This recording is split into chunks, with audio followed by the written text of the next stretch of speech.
and she has developed curricula in parenting, early childhood literacy, adult education, which are implemented at the local, state, and national level. We are so incredibly lucky to have her, and to have had her as long as we have. Don't get into my heels, anybody else. Please welcome to the podium Veronica Zoe.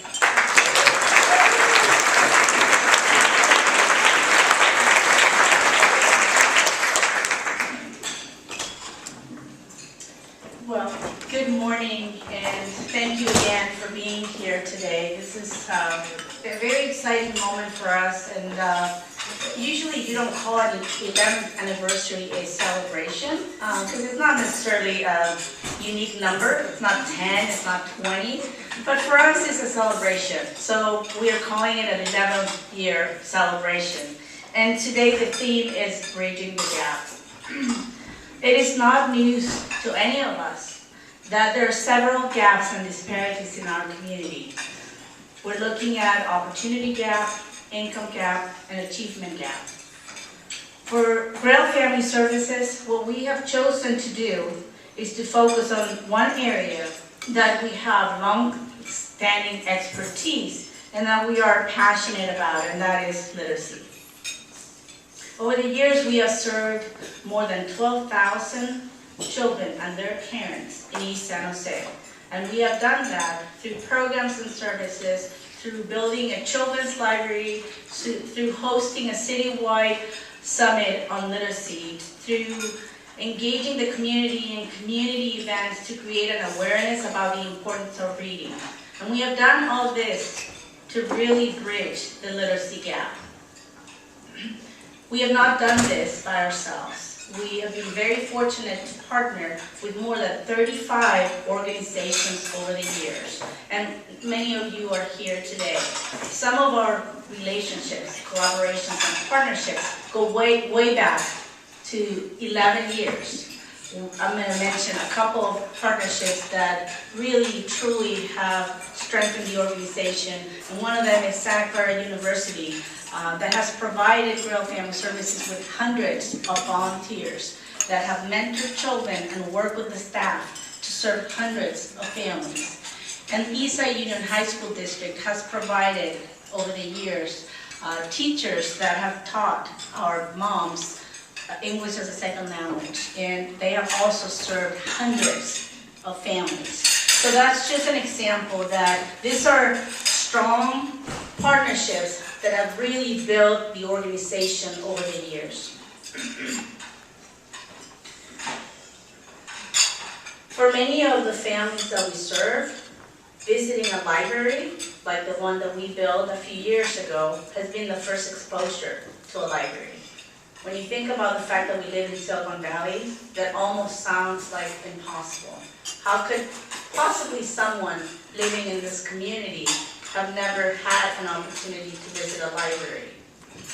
We have provided more than 15,000 books, distributed them to the families, because we know well that for many of the families, they don't have them in their homes.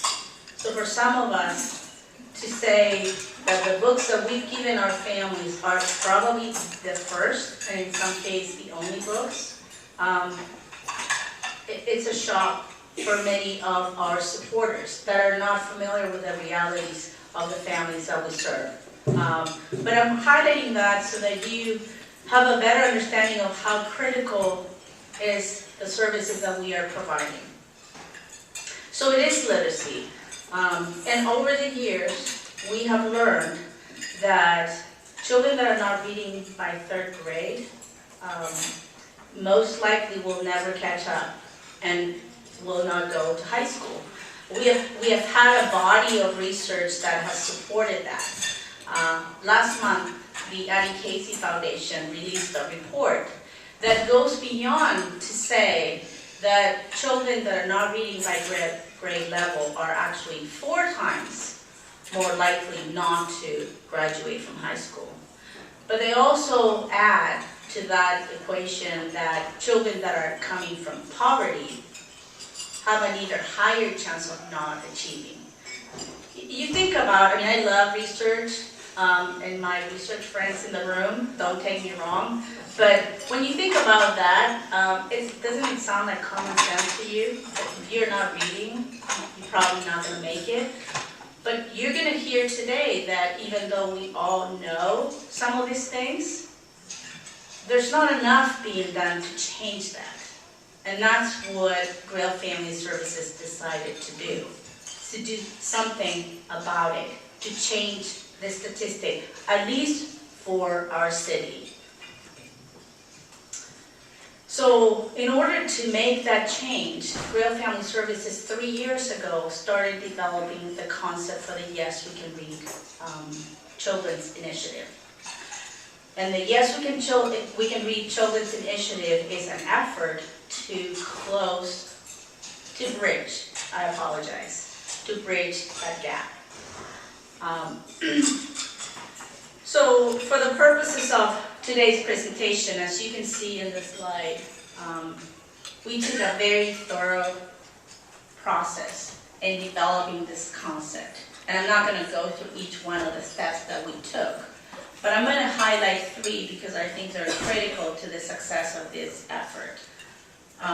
One of the steps that we took in the design of this project was to understand the needs that parents had in relationship to this challenge. We wanted to understand, for any of you here in the room that are parents, if you were told that 75% of your kids, or the kids that your kids go to school with, are not reading at grade level, what would you do? So what happened is we gathered about 100 parents, did 7 focus groups, and many of the parents didn't know. And one of the things I want to make very clear, and I've said this before, this is no reflection, or we don't have any intention to say that our local school district is not doing anything about this, because they are. And you're going to hear how much they're doing and how great they are in terms of moving forward, trying to make the change. But it's a challenge. So we heard from parents, and listening to the parents gave us the needed information to develop a very sound, solid parent engagement intervention that we believe will have a long-lasting effect way beyond the time of this project. A second component in the process of developing this initiative was the engagement of strategic partners. In case you didn't know, Grail Family Services is still a fairly small agency. We have lots of volunteers that allow us to serve so many families. But we're not a large organization, nor we felt that in order to succeed with this project, we could do it alone. So we invited some strategic partners to join us in this venture. And I want to recognize them. They're all in the room today, and they have been, again, key to making this project a reality. So I would like to acknowledge the Allen Rock School District for their support.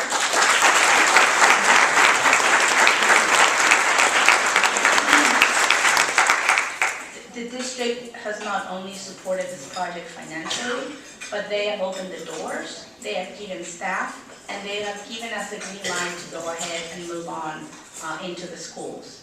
The United Way Silicon Valley, please help me recognize them for their work.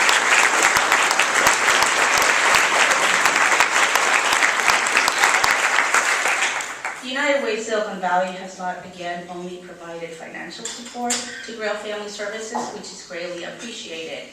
But I can't even tell you the level of commitment of the staff, how much they have done and gone above and beyond to make this work.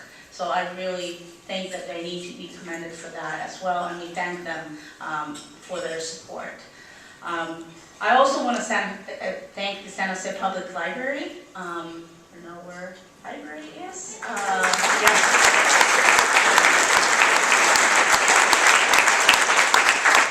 Without without their support, we couldn't have conducted the family literacy sessions that were conducted at the school, and that families enjoyed so much.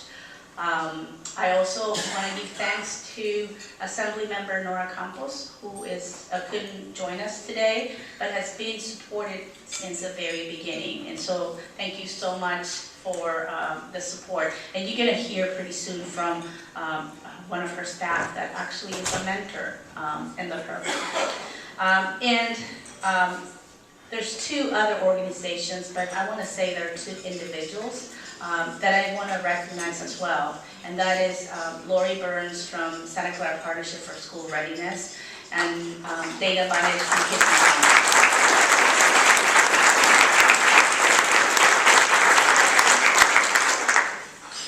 The third component I wanted to highlight, which is I think critical, is the evaluation component. We knew that unless we were able to demonstrate the impact, as much as I can be very passionate about this, that wasn't going to be enough. So we needed to have data that supported the impact that we were going to have both on children, parents, and the mentors. And so we engaged in a partnership with Applied Survey Research, and they are in the process of analyzing all the data and will provide us with a final report that will be posted on our website by the end of June. I am only going to highlight very preliminary results, but very positive and exciting results for the project. So let's go down to the pilot. So we, last year here at this event, said we're going to pilot this project. We are going to work with one school and serve all their kindergarten students and provide them with a mentor and provide them with parent workshops and family literacy and distribute books. And we're going to do all of this in 1 year. And guess what? We did. So that's it.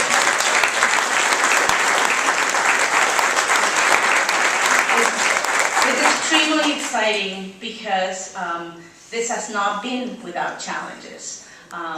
But we served 83 students, 83 kindergarten students at Dorsa Elementary. 81 students completed the program to move to another school.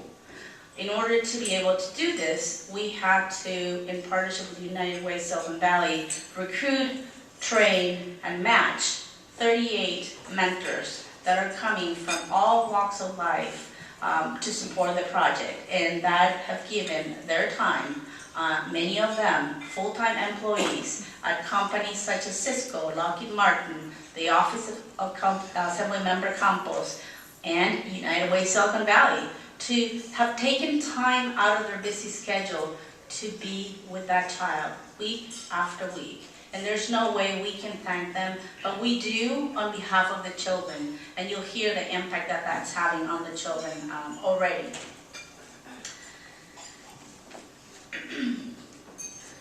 So how do we know this is working, or what is the data already telling us?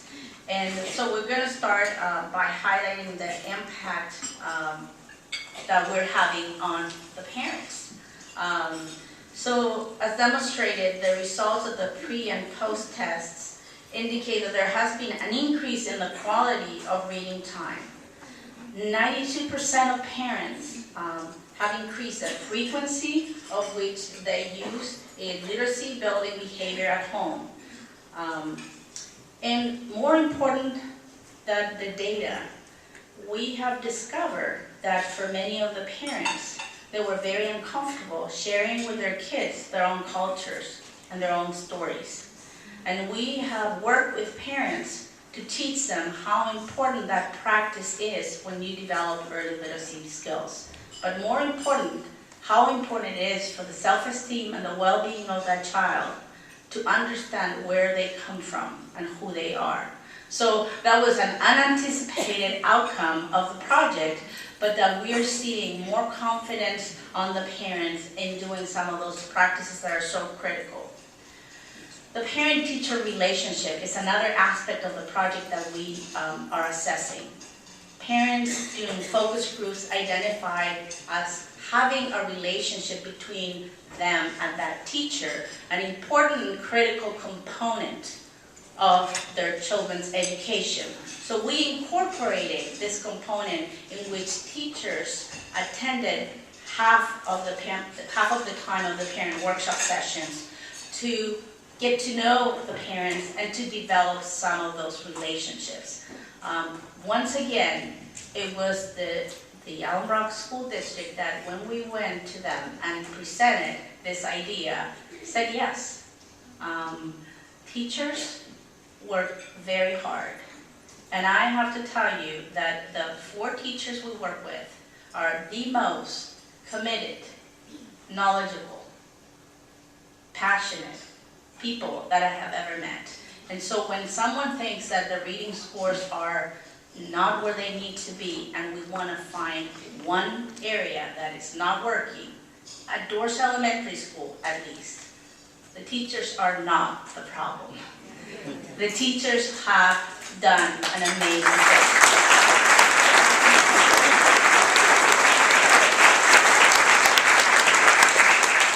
And one of the results of the data is telling us, and what the teachers are saying, is that there's been an increase in the number of volunteer hours that those parents spend in the classroom since they started the program, which is again critical.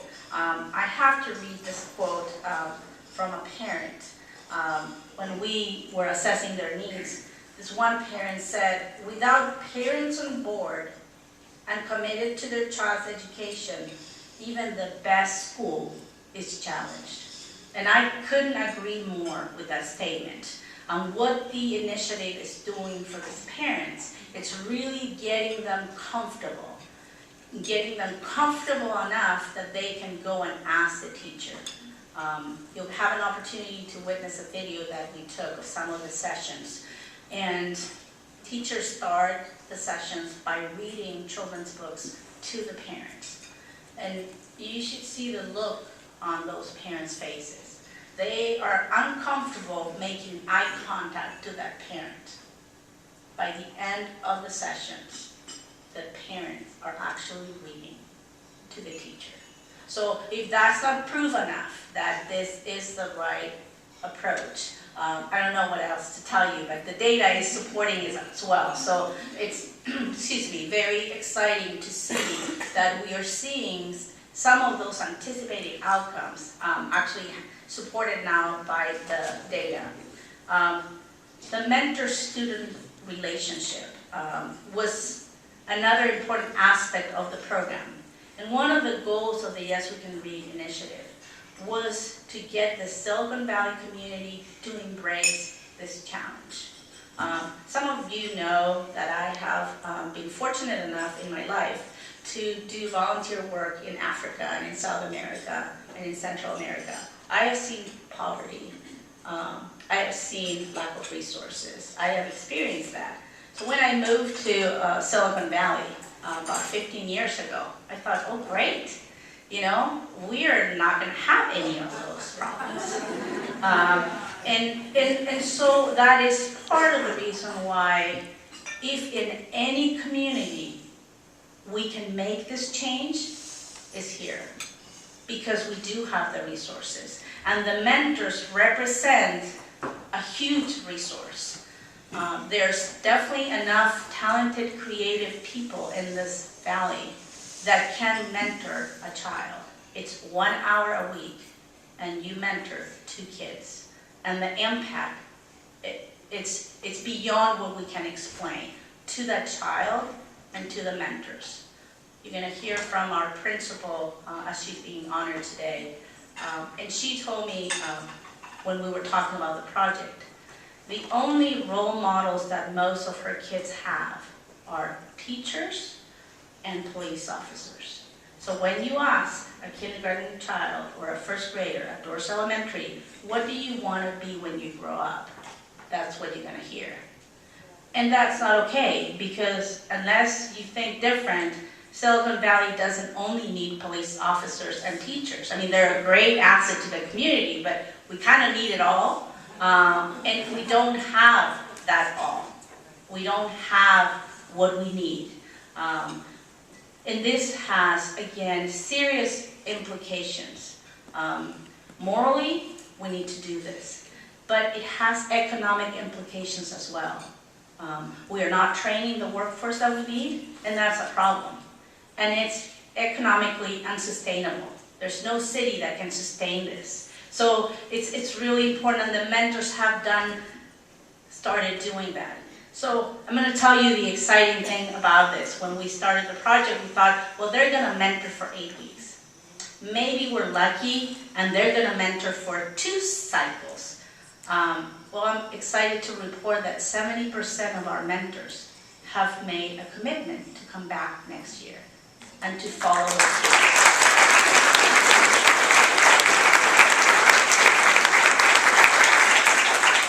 And to conclude the highlights of the evaluation, I want to share with you some of the outcomes for the children, because obviously we're all here because of the kids. We want them to be able to fulfill their dreams.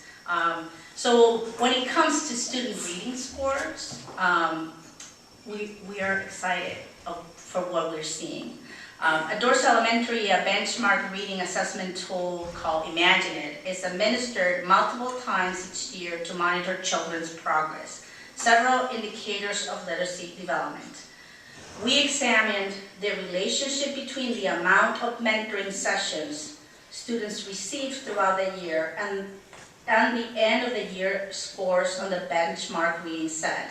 There is a strong correlation that we found that the number of mentors sessions and how the child performed on the assessment, particularly in the areas of letter sound fluency and knowledge of high frequency words, has increased, which is very, very exciting. The data supporting it, but we had a mentor that came to us and said, when I started mentoring, my student could only recognize 20 out of the 50. By the end of the sessions, that one child was able to recognize 50 out of 50. And that's what we want to see. That's what we want to see with all of our kids. And we couldn't have done it without the support of the mentors that are there week after week supporting the children. Another way that we assess the impact of the program was to understand, are children more excited about reading? Has there been an increase in the interest in reading? And what we discover is that yes, that children have shown an interest. And that's also consistent with what the teachers are seeing, that children are asking to read compared to what they were doing before, which is to really not be excited about it.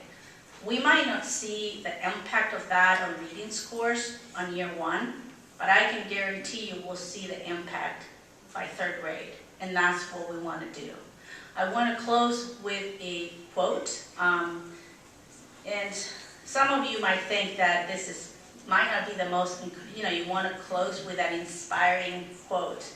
This is actually, to me, shocking, and Vice President of the Annie Casey Foundation said, "We will never close the achievement gap. We will never solve our dropout crisis. We will never break the cycle of poverty that afflicts so many children if we don't make sure that all of our students learn to read." And that is true. That's just a reality.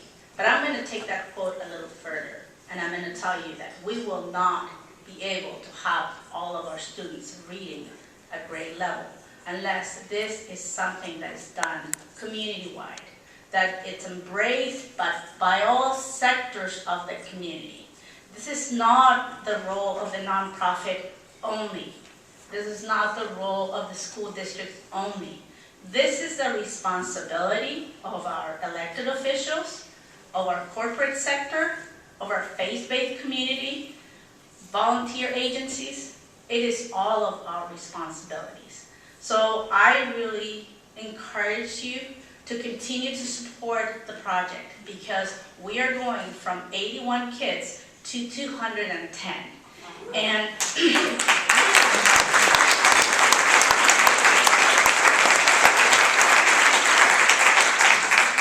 I choked about it not because I don't think we can do it, because we're going to do it. but it is a very daunting task. and we will not be able to do it unless we know that we have people like you supporting us. So thank you very much for coming.